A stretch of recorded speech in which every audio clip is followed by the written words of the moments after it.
राज्यामध्ये झालेल्या अतिवृष्टीच्या पार्श्वभूमीवर जे काही राज्यामध्ये शेतकऱ्यांचे जे नुकसान झालेलं आहे, जिरायत पिकांचं, फळबागांचं, बागायत शेतीचं, घराची पडझड इत्यादी सर्वच विषयांवर मुख्यमंत्र्यांनी परवाच्या निवेदनामध्ये राज्यासमोर पॅकेजची घोषणा नुकतीच केलेली आहे आणि त्या अनुषंगाने या 10,000 कोटींच्या पॅकेजच्या पार्श्वभूमीवर औरंगाबाद आणि जालना जिल्ह्यात झालेल्या रस्त्यांचं जे नुकसान आहे, क्षतिग्रस्त रस्ते झालेले आहेत, काही पूल वाहून गेलेले आहेत, त्याची पाहणी करण्याकरता मी 2 दिवसाच्या दौऱ्यावर औरंगाबाद आणि जालना, आज मी दिवसभरामध्ये औरंगाबाद जिल्ह्यामध्ये बऱ्याच ठिकाणी जाऊन आलो आणि विशेषतः फुलंब्री, खुलताबाद या सगळ्या परिसरामध्ये मी रस्त्यांची पाहणी केली, लोकांची निवेदनही स्वीकारली, पिकांचीही पाहणी बऱ्याच ठिकाणी केलेली आहे आणि उद्या मी जालना जिल्ह्यामध्ये दिवसभर त्या भागातले अशाच जे विषय आहेत ते पाहण्याकरता जाणार आहे. मुख्यमंत्र्यांनी जाहीर केलेल्या 10,000 कोटी रुपयांच्या पॅकेजमध्ये सार्वजनिक बांधकाम विभागाच्या रस्त्यांचे, पुलांचे जे काही मोठ्या प्रमाणात नुकसान झालेलं आहे त्यासाठी 2,635 कोटीचे पॅकेज हे सार्वजनिक बांधकाम विभागातील जे काही परिस्थिती निर्माण, पूल खराब झाले आहेत, रस्ते वाहून गेलेले आहेत, या सगळ्या बॅकग्राऊंडवर त्या ठिकाणी काही दुरुस्त्या करण्याच्या दृष्टिकोनातून 2,635 कोटी रुपयाचं पॅकेज हे जाहीर केलेलं आहे आणि त्यातून मराठवाड्यासाठी जवळपास 550 कोटी रुपये मराठवाड्यातील जे काही रस्ते आणि पूल दुरुस्तीचा जो कार्यक्रम आहे त्यासाठी त्याच्यामध्ये अंतर्भूत करण्यात आलेला आहे. आता ही आकडेवारी सर्व विभागाने आपापल्या परीने जी माहिती दिलेली होती, म्हणजे नगरविकास विभागाचं काही आहे, इतर त्यांची मागणी होती, ऊर्जा विभागाची होती, जलसंपदा विभागाची होती, ग्रामीण रस्ते व पाणी पुरवठा विभागाची होती, कृषी शेती घरांसाठी होती आणि पिकांचं नुकसान, या सगळ्या बॅकग्राऊंडवर आपापल्या विभागाला जे काही अहवाल जिल्ह्यातील किंवा विभागीय स्तरावरच्या ज्या अधिकाऱ्यांनी आणि लोकप्रतिनिधी दिले होते त्या अनुषंगाने मराठवाड्यासाठी 542 कोटी रुपयाचं हे मागणी आहे. जवळपास 550 कोटी रुपये त्याकरता देण्यासंदर्भातला आमची भूमिका आहे. त्यामध्ये औरंगाबाद जिल्ह्यासाठी दुरुस्तीसाठी जो अपेक्षित खर्च आहे तो 22 कोटी 66 लक्ष आणि खड्डे पडलेल्या रस्त्यांच्या दुरुस्तीकरता लागणारा जो निधी आहे तो 45 कोटीचा आहे. असं मिळून दोन्ही मिळून 72 कोटी रुपयाची औरंगाबाद जिल्ह्याची मागणी आहे. तर ती पूर्णपणे तो निधी औरंगाबाद जिल्ह्याकरता दिला जाईल आणि त्यातून मग ज्या काही दुरुस्त्या आणि जे नुकसान झालेलं आहे ती पुलांचं आणि रस्त्याचं ते अधिकाधिक प्रमाणामध्ये भरून काढण्याच्या दृष्टिकोनातून हा निधी औरंगाबाद जिल्ह्याकरता 72 कोटी रुपये देता येईल. अधिक काही गरज पडली तर ती सुद्धा निश्चितच देण्याच्या बाबतीमध्ये मदत करण्याची सरकारची भूमिका आहे. त्या व्यतिरिक्त आपल्याला कल्पना आहे की राज्याच्या अर्थसंकल्पीय तरतुदीमधून राज्यमार्ग, प्रमुख जिल्हा मार्ग यांची कामं सध्या मोठ्या प्रमाणात मध्यंतरीच्या काळात मार्चच्या अर्थसंकल्पीय अधिवेशनाच्या वेळी तरतुदी केल्या, परंतु मध्येच कोरोनाची लागण सुरू झाली मार्चच्या त्या कालावधीमध्ये आणि त्यानंतर या कामाला थोडासा ब्रेक बसला हे मान्यच करावं लागेल. परंतु राष्ट्रीय महामार्गाच्या कामांना गती देण्याच्या भावनेतून मराठवाड्यामध्ये राष्ट्रीय महामार्गाची कामं सध्या सुरू आहेत मोठ्या प्रमाणावर आणि त्याला गती देण्याच्या दृष्टिकोनातून मध्यंतरीच्या काळामध्ये केंद्र सरकारने काय पैसा उपलब्ध करून दिला, परंतु राज्यस्तरावर बरीचशी कामं ही काही कारणास्तव मागे पडलेली आहेत. मराठवाड्यामध्ये काही ठिकाणी म्हणजे एकतर नॅशनल हायवेची जी PWDकडे कामं सुपूर्द करण्यात आली आहेत ती 1450 किलोमीटरची आहेत. त्याच्यामधले 32 कामं आहेत जी 1450 किलोमीटरची आहेत. त्यातली जवळपास 857 किलोमीटरचे काम पूर्ण झाले, म्हणजे जवळपास 60% काम हे पूर्ण झालेलं आहे. उर्वरित 40% लांबीचे रस्त्याचं काम हे जून महिन्यापर्यंत म्हणजे येणाऱ्या 2021च्या मार्च ते जून महिन्याच्या कालावधीमध्ये हे पूर्ण करण्याचं प्रयत्न आमचा आहे. पण केंद्र सरकारने पैसा तेवढा रिलीज केला पाहिजे. त्याचबरोबर MSRDCकडे जी कामं आहेत, राज्य रस्ते विकास महामंडळाच्या वतीने नॅशनल हायवेची जी कामं करण्यात येत आहेत ती 554 किलोमीटर आहेत, जे 2990 कोटीची आहेत. त्यातली 13 कामं प्रगतीत आहेत. हे मी औरंगाबाद विभागात सांगतो, मला मी जे आहे ते MSRDCच्या वतीने त्यामध्ये 425 किलोमीटर लांबीचे पूर्ण झालेले आहेत आणि 129 किलोमीटर लांबीचे मार्च 21पर्यंत करण्याचा प्रयत्न आमचा आहे. त्यामुळे आणि या सगळ्या कामाला गती देण्याकरता काही विषय ज्याचे विलंब झाले त्याच्यामध्ये काही ठिकाणी भूसंपादनाची प्रक्रिया अडलेली होती, काही ठिकाणी वन विभागाची परवानगीमुळे काय अडलं होतं, काही ठिकाणी महावितरणाच्या लाईन्समुळे कुठेतरी युटिलिटी शिफ्टिंगच्या बाबतीमध्ये अडलं होतं, नगरपालिकेच्या अडचणी आल्या होत्या. हे सगळं लक्षात घेता आम्ही विभागीय आयुक्तांना हे अधिकार दिले जातात की त्यांनी त्यांच्या स्तरावर यांचं सर्वांचं कोऑर्डिनेशन करावं आणि हे कोऑर्डिनेशन करून स्थानिक स्वरूपाच्या ज्या अडचणीमुळे कामं रखडलेली आहेत तर त्यांना विभागीय स्तरावर, विभागीय आयुक्तांच्या स्तरावर त्यांनी गती देण्याचं काम त्यांनी करावं.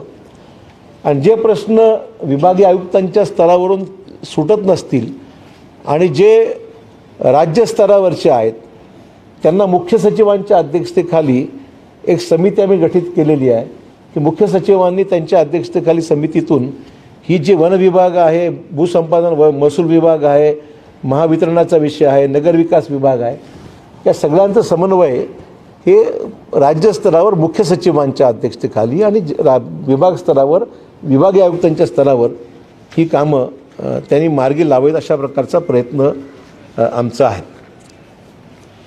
त्याचबरोबर मराठवाड्यामध्ये राज्य शासनाच्या हायब्रिड ॲन्युटी मॉडेल जे आहे, ज्या ठिकाणी राज्य शासन 60% खर्च करतं आणि 40% जो उद्योजक आहे त्याला काम करावं लागतं, म्हणजे त्याला फायनान्स करावं लागतं.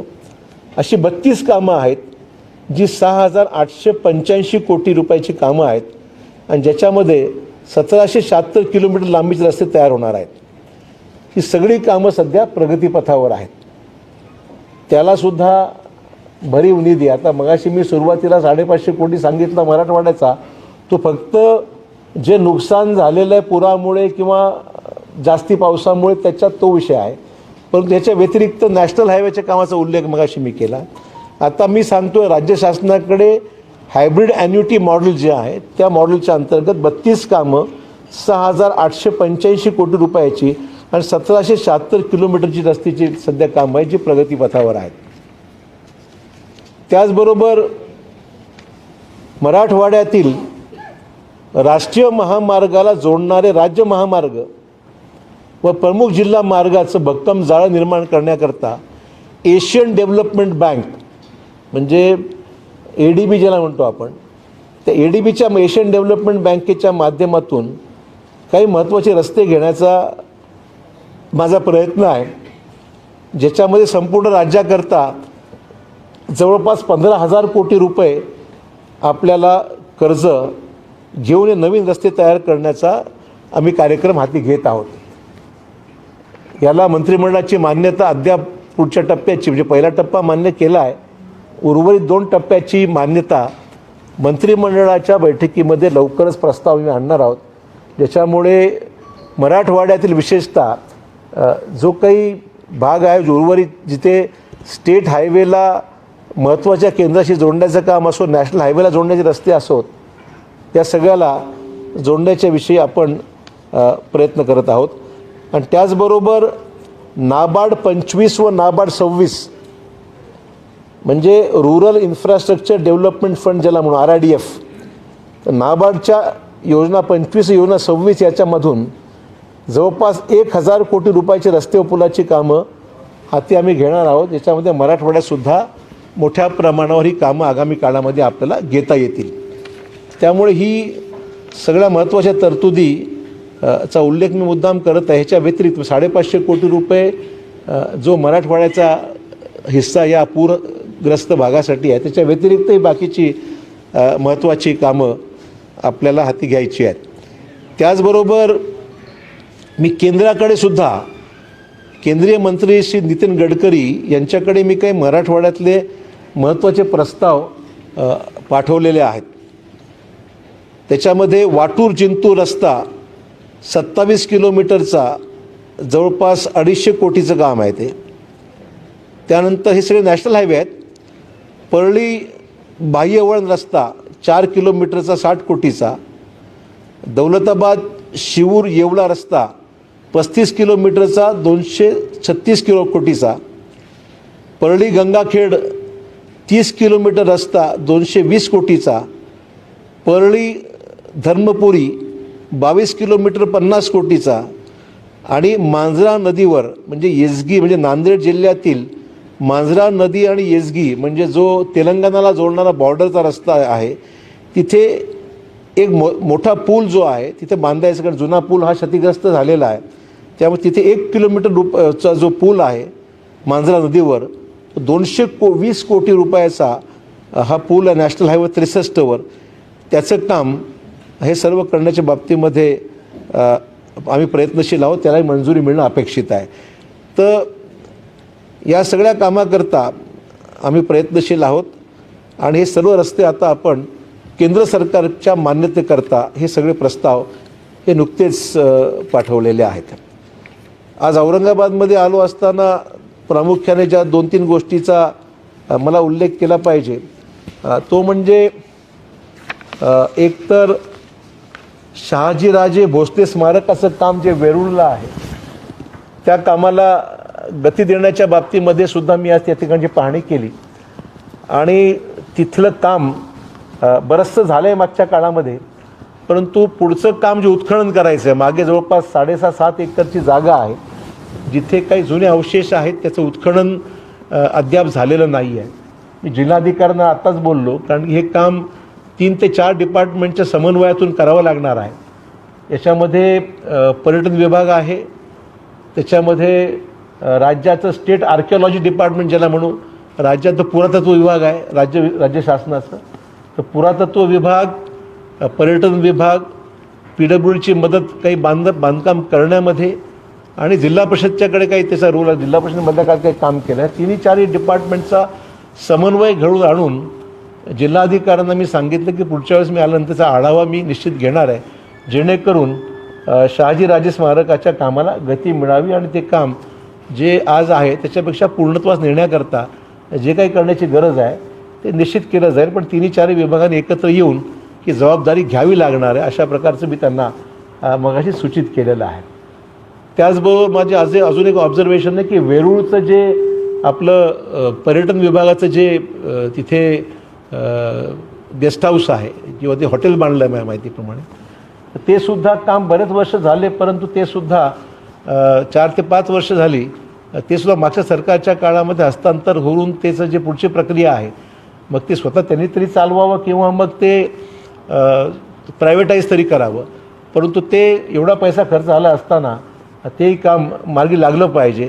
दोन्ही गोष्टी मी जिल्हाधिकाऱ्यांच्या कानावर घातल्या, कदाचित पालकमंत्री आल्यानंतर त्या बाबतीमध्ये पुढची कारवाई होणं अपेक्षित आहे. पण मी सुभाष देसाईंनीसुद्धा बोलून पण हे 2 महत्त्वाचे विषय आहेत मार्गी लावण्याकरता माझा प्रयत्न राहणार आहे.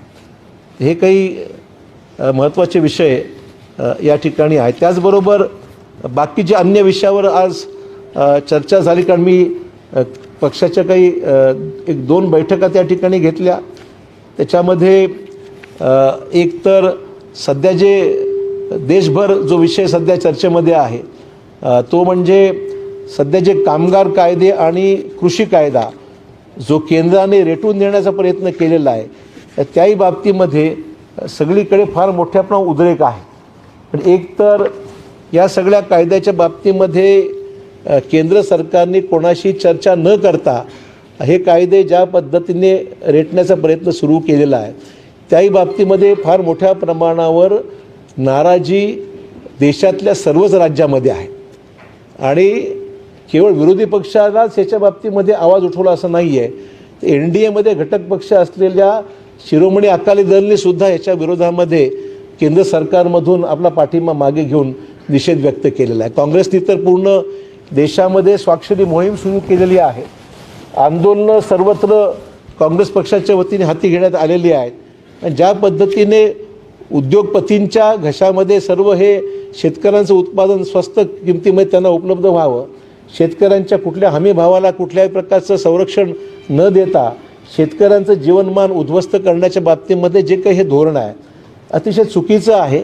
आणि अशा धोरणाच्या विरोधामध्ये आणि ज्याला स्टॉक लिमिट न घालता ज्याच्या बाबतीमध्ये या सगळ्या गोष्टी ज्या देशभर सुरू आहेत त्या गोष्टींच्या बाबतीमध्ये निश्चितच शासन स्तरावर केंद्र शासन दखल घ्यावी, राष्ट्रपतींनी याची दखल घ्यावी आणि या कायद्याच्या बाबतीत फेरविचार करावा अशाच प्रकारची आमची मागणी आहे. जेणेकरून शेतकऱ्यांचं नुकसान ज्यातून होतं आहे त्यातून पर्याय हेतून काढून हे नुकसान टाळता आलं पाहिजे ही आमची मागणी आहे काँग्रेस पक्षाची. आणि कामगारांच्या विरोधात जे कायदे होऊ घातलेले आहेत तोही कायदा अतिशय चुकीचा आहे. त्यांच्या एकतर सामाजिक सुरक्षा ज्याला म्हणू, सोशल सिक्युरिटी म्हणू, तो त्यातून नष्ट होतो आहे. कामगारांना कॉन्ट्रॅक्ट बेसिसवर कामगारांना त्या ठिकाणी म्हणजे त्यातून त्याची परमनंट नोकरी ही हिसकावून घेऊन त्याला कॉन्ट्रॅक्ट बेसिसवर त्याला घेण्याच्या बाबतीमध्ये धोरण आहे. अन्य ज्या काही त्याच्यामध्ये तरतुदी आहेत त्या सगळ्या घातक आहेत. त्यामुळे कामगार कायदा असो किंवा कृषी कायदा असो या दोन्ही कायद्यांच्या विरोधामध्ये काँग्रेसनी देशव्यापी आंदोलन सुरू केलेलं आहे. आणि त्याचाच प्रत्यय म्हणून औरंगाबाद जिल्हा काँग्रेसनी सुद्धा आणि अन्य ठिकाणी सगळीकडेच हा विषय गांभीर्याने उचललेला आहे. आणि त्याचा आवाज आम्ही प्रतिकार निश्चित करू. आणि राज्य सरकारने सुद्धा मुख्यमंत्र्यांनी अवगत केलेला आहे. या बाबतीमध्ये आमची भूमिका आहे त्यांना आम्ही स्पष्ट केलेली आहे. तर हे सगळे महत्त्वाचे विषय आहेत. त्यामुळे या सगळ्या विषयावर जनजागृती करणं हा त्यातला दौऱ्याचा एक भाग निश्चित होता. आणि त्याचबरोबर मग हे जे काही रस्त्याची कामं सुरू आहेत किंवा जे नुकसान झालेलं आहे त्याची प्रत्यक्ष पाहणी करून त्या ठिकाणी मार्ग काढण्याचा माझा प्रयत्न राहील. बाकी आता तुमचा काही प्रश्न असेल तर विचारा. हां, मराठवाड्यातल्या लोकांना निश्चिंत राहावं, झुकतं माप मराठवाड्यात नक्की देऊ आपण.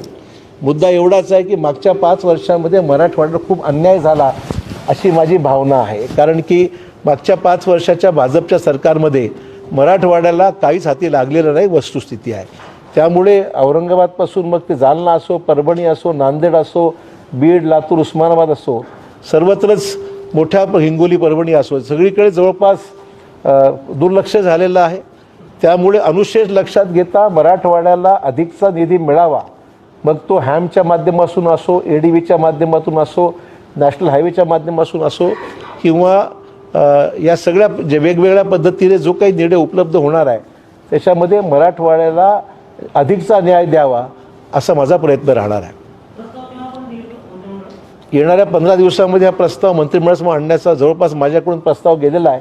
आता तो संपूर्ण राज्याचा प्रस्ताव आहे आणि त्याच्यामध्ये मराठवाड्यातसुद्धा भरीव तरतूद व्हावी, जेणेकरून महत्त्वाचे रस्ते जे आहेत त्याला समोर ठेवून ही सगळी कामं मार्गी लावण्याचा प्रयत्न माझा जरूर आहे. आणि त्याला हे कर्ज अतिशय कमी व्याजदरात, बहुतेक 0.5 किंवा 1% व्याजाने हे कर्ज हे राज्य शासनाला ADB बँकेने मंजूर केलं आहे, 15,000 कोटीचं.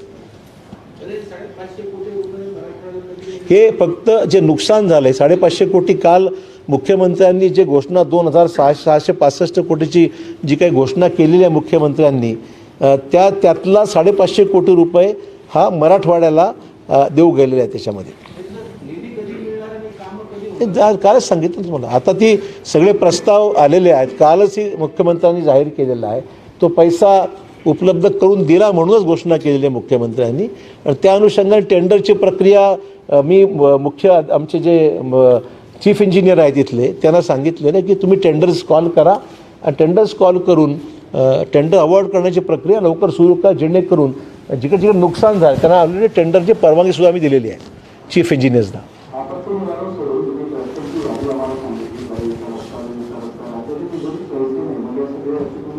ते पैसे आहेत म्हणून देतो तुम्हाला.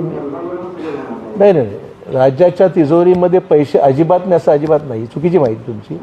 राज्याकडे मधल्या काळामध्ये कोरोनामुळे जी काही पैशाची उपलब्धता ती होते, नक्की फरक तर पडलाच आहे ना, पण जे उपलब्ध होते त्यातून डिपार्टमेंटला पैसा, एक तर आता मी तुम्हाला जी मगाशी यादी दाखवली ती केंद्र सरकारकडे मी जी मागणी केलेली आहे, एकूण लांबी 119 किलोमीटर आणि त्याची किंमत 1,036 कोटी, एवढे मागणी ॲडिशनल मी मागणी केंद्राकडे केलेली आहे. हे रस्ते नॅशनल हायवेज आहेत आणि नॅशनल हायवेचा कार्यक्रम केंद्र सरकारचा आहे आणि ती मागणी मी गडकरींकडे माझ्या विभागाकडून केली की नॅशनल हायवेला पैसे मराठवाड्यात एवढे तुम्ही द्या, त्याचा उल्लेख मगाशी मी केला आहे. नॅशनल हायवेचे विषय आहेत आणि बाकीचे विषय आहेत ते राज्य सरकारच्या अखत्यारीत आहेत, ते मी तुम्हाला देतच आहे आणि ते त्यातून मराठवाड्याला अधिक तरतूद देण्याचा प्रयत्न आहे माझा.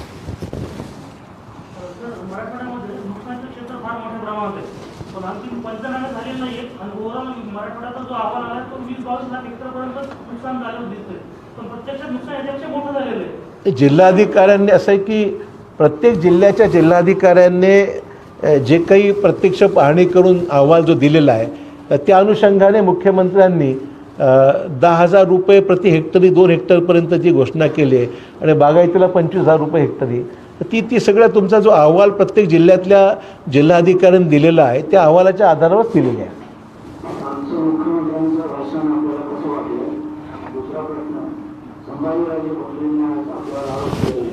काय बेटा?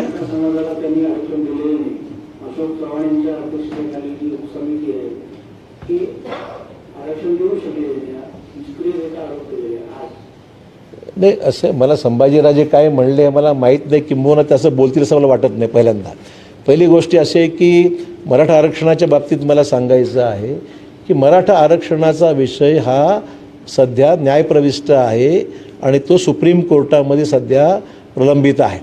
त्यामुळे मराठा आरक्षण काही रद्द झालेलं नाही. मराठा आरक्षणाच्या बाबतीमध्ये सध्या वादविवाद जे काही सुरू आहे, चर्चा जी सुरू आहे, तो कोर्टामध्ये आर्ग्युमेंट करण्याचा विषय आहे आणि कोर्टाने केलेला कायदा कुठेही सेट असाईड केलेला नाही आहे. त्यामुळे याच्यामध्ये कुठले अंतिम निर्णय लागलेला नाही आहे, फक्त इंटरिम स्टे ज्याला म्हणतो. इंटरिम स्टे हा सुप्रीम कोर्टाने त्याच्यामध्ये दिला. अशोक चव्हाणांचा रोल सुप्रीम कोर्टामध्ये आर्ग्युमेंट मी केलेली नाही आहे. सुप्रीम कोर्टामध्ये शासनाच्या वतीने जे काही टीम मागच्या काळात होती, म्हणजे भाजप सेना सरकारच्या वेळेस जे काही विधितज्ञ जे होते, आपले मुकुल रोदगी म्हणा किंवा पटवालिया होते, ही तीच टीम आज केंद्रामध्ये सुप्रीम कोर्टामध्ये तीच आर्ग्यू करत आहे. आणि याच्या व्यतिरिक्त ज्या काही आपली खाजगी इंटरव्ह्यूनर जे अर्ज आहे, ज्यांचे अर्ज ज्यांनी हस्तक्षेप याचिका दाखल केलेल्या आहेत, ते जवळपास 8 ते 10 वेगवेगळ्या याचिका ह्या सुप्रीम कोर्टामध्ये सध्या प्रलंबित आहेत. त्यांच्याही वतीने कपिल सिब्बल अपियर झालेले आहेत, कुठे अभिषेक मनू सिंघवी अपियर झालेले आहेत, रफिक दादा अपियर झालेले आहेत. असे जवळपास 8 ते 9 सिनियर काउन्सिल्स अपियर झालेले आहेत आणि ते सर्व जे काही खाजगी याचिका करते हो त्यांच्या वतीने अपियर झालेले आहेत. त्यामुळे सर्वांनीच आर्ग्युमेंट आपापली केलेली आहे. शेवटी निर्णय देणं हा काही सरकारच्या हातचा विषय नाही आहे. निर्णय देण्याची जी प्रक्रिया आहे ती सर्वोच्च न्यायालयाने इंटरिम त्यातलं स्थगिती दिलेली आहे आणि त्याच्यामध्ये पुढची प्रक्रिया अद्याप बाकी आहे.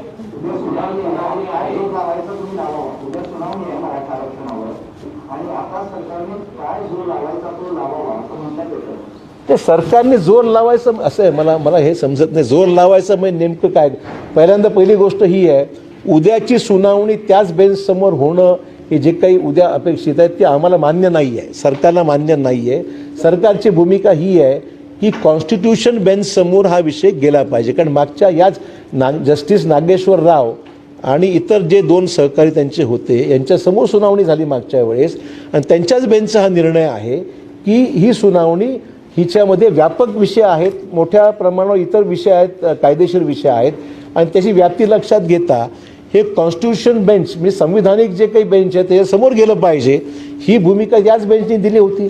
त्यामुळे उद्याची सुनावणी त्या जुन्या बेंचसमोर होणं हे अपेक्षित नाही आहे आणि मग उद्याच्या ज्या आर्ग्युमेंट्स अपेक्षित त्याच्या सरकारची ही भूमिका आहे या बेंचसमोर आर्ग्युमेंट न होता ते आर्ग्युमेंट कॉन्स्टिट्यूशन बेंचसमोर व्हावं ही आमची मागणी आहे.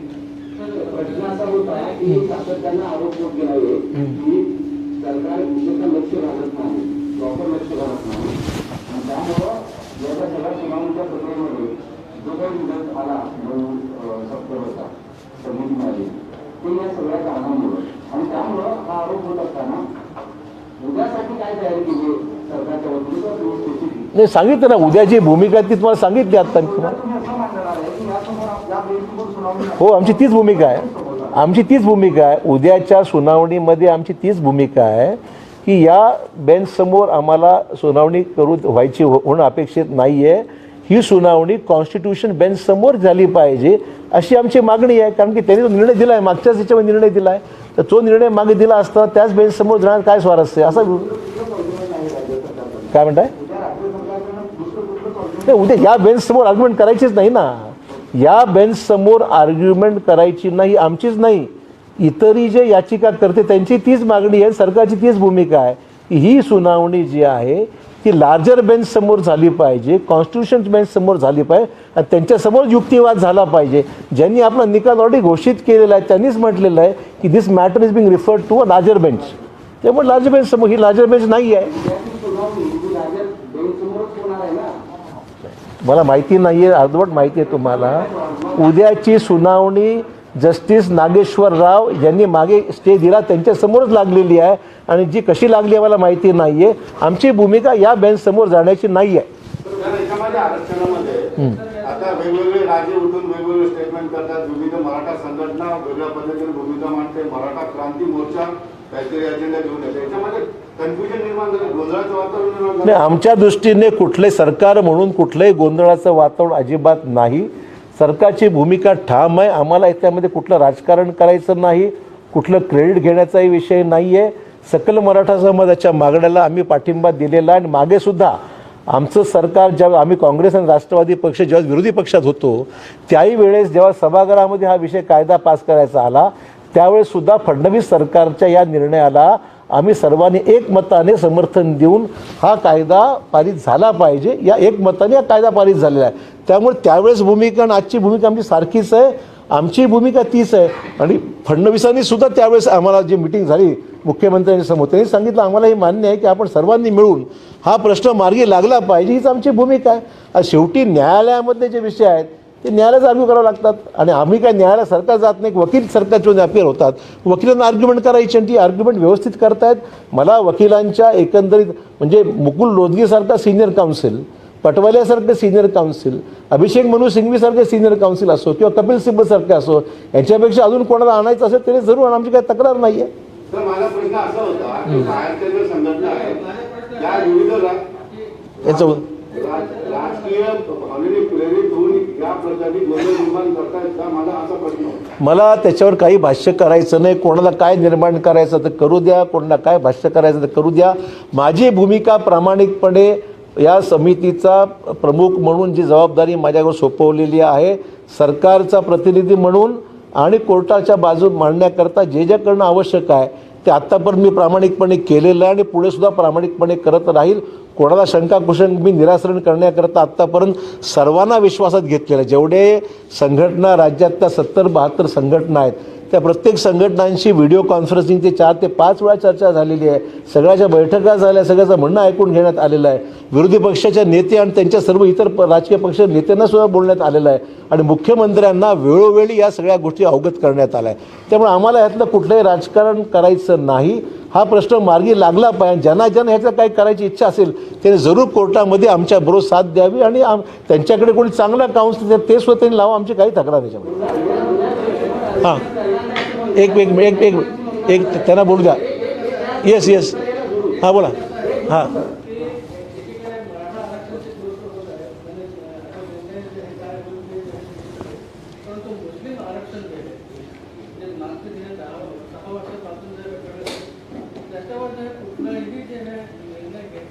सगळ्याच गोष्टी एकदम होऊन चालणार नाही ना. मुस्लिम आरक्षण आमची भूमिकाच आहे.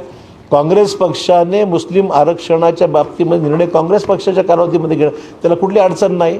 तर तोही प्रश्न, पण एक एक विषय एकदम सर्व घेऊन चालणार नाही. इतरही पक्ष ओबीसींचे विषय आहेत, मुस्लिम आरक्षणाचाही विषय आहेत, धनगर समाजाचे विषय आहेत, सगळ्यांचेच विषय आहेत. त्यामुळे आता सगळी प्रक्रिया मार्गी लागते. मुख्यमंत्र्यांनी परवाच ओबीसींच्या बाबतीमध्ये एक बैठक घेतली मुंबईत. त्यांनाही तिथे सुद्धा एक सब कमिटी त्यांनी म्हणून भुजबळ साहेबांच्या अध्यक्षतेखाली निर्माण केलेली आहे. हे सगळे प्रश्न मार्गी लावण्याकरता सरकार प्रयत्नशील आहे.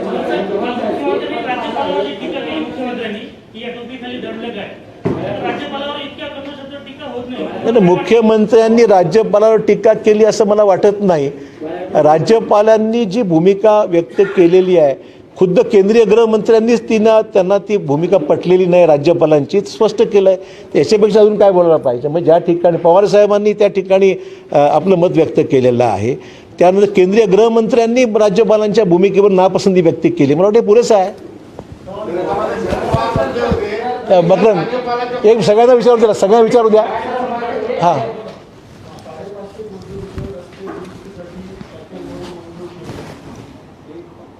शेवटच्या आठवड्यामध्ये 102 कोटी रुपये आम्हाला विभागाचे परत केले होते, कारण ते सिस्टीम बंद होती. दुसरी गोष्ट, मागची जे कामं झालेले त्याचे जवळपास 200 कोटी रुपये कंत्राटदारांचे देणे बाकी. ही टोटल 300 कोटीचे घरात झाली. ही दिल्यानंतर उरलेल्या 200 कोटीमध्ये काही कामं करायची का त्यांच्या पैशात नाही. तुमचा प्रश्न चांगला आहे. एक तर पहिली गोष्ट अशी आहे की मार्च एंडिंगला बराचसा पैसा अचानक कोरोनाची परिस्थिती निर्माण झाल्यामुळे राज्य सरकारने BDS सिस्टम थांबवली आणि तो सगळा पैसा कोरोनासाठी त्यावेळेस डायव्हर्ट केलेला वस्तुस्थिती आहे. त्यामुळे केवळ सार्वजनिक बांधकामच नव्हे तर अनेक विभागाचे 31 मार्चच्या आसपास जेवढे पैसे देऊ केले होते ते सगळे थांबवले. कारण कोरोनाच्या बॅकग्राऊंडवर राज्यामधले हॉस्पिटल्स अद्ययावत करणं, औषधांचा पुरवठा व्यवस्थित करणं ही एक आव्हानात्मक परिस्थिती त्यावेळेस मोठी होती, आजही आहे. तर त्यावेळेस ती अचानक उद्भवलेली परिस्थिती लक्षात घेता त्यावेळेस राज्य सरकारने तो पैसा कोरोनासाठी त्यावेळेस डायव्हर्ट केल्याचं वस्तुस्थिती आहे. त्याचबरोबर मागची बिलं देणं आम्ही नाकारत नाही ना. म्हणून हा प्रश्न असा आहे, आज तातडीची गरज, ते पैसे देतोच आहोत आम्ही. राज्याकरता बजेटमध्ये तरतुदीप्रमाणे जे पैसे माझ्याकडे उपलब्ध होत आहेत त्यातून जुनी बिलं काढण्याचं सुद्धा, पण ते एकदम निघू शकत नाहीत.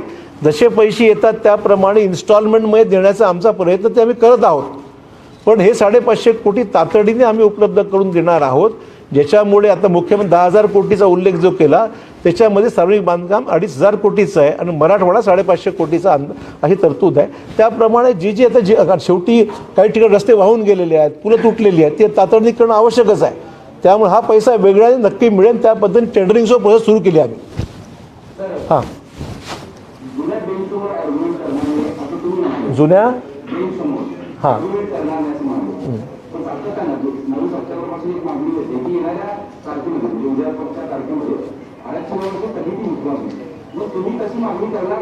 आम्ही केली आहे ना. आम्ही लेखी मागणी केलेली आहे. नाही आर्ग्युमेंट म्हणजे त्याला सांगणार ना, आर्ग्युमेंट म्हणजे उद्या तारीख आहे. आर्ग्युमेंट म्हणजे आम्ही त्याला ते सांगणार आहोत. आर्ग्युमेंट करणार नाही म्हणजे जो विषय मेरिटवर इंटरिम स्टे वेकेट आता पहिला मुद्दा आहे की कॉन्स्टिट्यूशन बेंच गठीत करणं, त्यातला महत्त्वाचा मुद्दा आहे. जो लेखी अर्ज आम्ही सर्वोच्च न्यायालयाच्या मुख्य न्यायाधीश बोबडे साहेबांसमोर अर्ज आम्ही केलेला आहे की तुम्ही तातडीने कॉन्स्टिट्यूशन बेंच गठीत करा. तो निर्णय अद्याप प्रलंबित, त्यांना निर्णय घ्यायचा आहे. प्रशासकीय मामला आहे, त्याला निर्णय त्यांना घ्यायचा आहे. परंतु हे एकीकडे होत असताना या बेंचसमोर आता हे जे करणं उद्या जे अपेक्षित आहे, उद्या आम्ही एवढंच सांगणार आहोत की उद्याच्या या बेंचसमोर आम्ही विनंती करणार आहोत की तुमचा निर्णय आहे की कॉन्स्टिट्यूशन बेंच गठीत करा. आमचं म्हणणं एवढंच आहे की ज्यावेळेस तुम्ही निर्णय दिला आहे की कॉन्स्टिट्यूशन गठीत करा आणि त्यांच्यासमोर हे विषय घ्या, त्यावेळेस असं असताना या बेंचवर पुन्हा ती आर्ग्युमेंट करण्यात काही उपयोगाचं नाही. आमचं म्हणणं तेव्हा त्यामुळे आमची विनंती उद्या करणार आहोत. आर्ग्युमेंट करणं असं नाही, मेरिटवर आर्ग्युमेंट आम्ही करणार नाही, पण या बेंचला विनंती करणार आहोत की कॉन्स्टिट्यूशन बेंच समोर हा विषय गेला पाहिजे, त्यांच्यासमोर नको.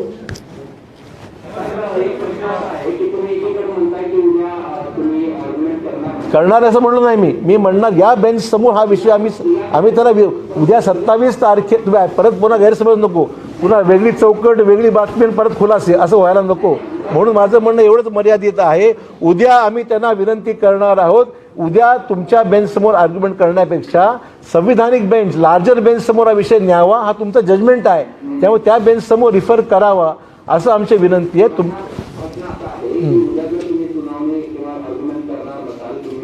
या विषयावर परंतु आता ज्या महाराष्ट्रामध्ये ज्या मराठा आरक्षणाच्या संदर्भात ज्या परिषदा झाल्या, ज्या औरंगाबादच्या असेल किंवा इतर कुठे असेल, त्यामधल्या काही संघटनांनी असं म्हटलं आहे की 27 तारखेला स्थगिती उठवली नाही तर महाराष्ट्रभर आम्ही आंदोलन करू.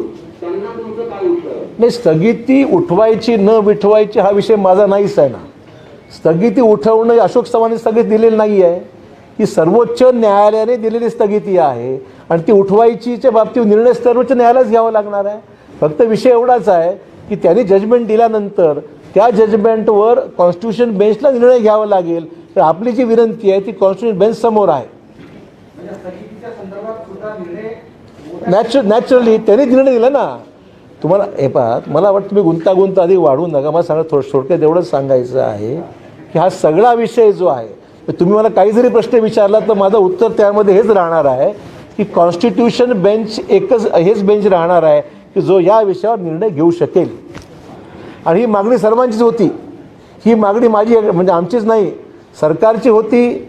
जे काही इंटरिम ज्यांचे ॲप्लिकेशन्स आहेत त्यांची, म्हणजे इंटरव्ह्युनर जे होते, याचिकाकर्ते, त्यांची होती.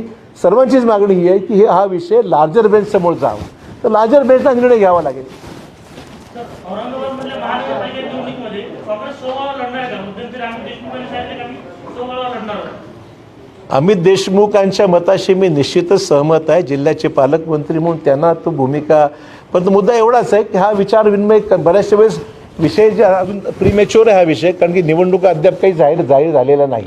त्यामुळे जे आमचे स्थानिक इथले नेते आहेत, जिल्हा काँग्रेस आहे, शहर काँग्रेस आहे, स्थानिक माजी आमदार आहेत, प्रमुख लोक आहेत, ते सर्वांना विश्वासात घेऊन त्यांचं मत काय, आणि मग जे शिवसेना आणि राष्ट्रवादी यांच्या स्थानिक नेत्यांशी चर्चा विचारविनिमय करून मग पुढचा निर्णय आम्ही घेऊ काय करायचं. नारायण राणे यांनी असं म्हटलेलं आहे की उद्धव ठाकरेंना मराठा आरक्षण द्यायचंच नाही, ते मी दिलं, म्हणजे नारायण राणेंनी दिलं. मग का टिकलं नाही ते? मग अशी भाषा तरी ती लागली. मला राणेंच्यावर काय अधिक वक्तव्य करायची गरज आहे असं मला वाटत नाही. त्यांना शिवसैनिकच योग्य उत्तर देऊ शकतील, कारण ते पूर्वश्रमी शिवसेनेचेच होते ना, त्यामुळे त्यांना जास्त माहिती त्यांच्याबद्दल. मला काही त्याच्यावर अधिक भाष्य करायची गरज वाटत नाही. मला सर, मुख्यमंत्री तुमच्या मंत्रिमंडळाची हेड आहेत, तिथे काय पक्ष येणार नाही, परंतु नारायण राणेंनी जी टीका केली त्यावर कुणीच बोलायला तयार नाही. संजय राऊत सुद्धा तोंड उघडायला तयार नाही. फार काही दखल घेण्यासारखं टीका असं काही राहिलंच नाही ना. काही म्हणजे राणेंनी केलेल्या टीकेची दखल घेण्या इतपत काही विषय राहिला असं वाटत नाही मला.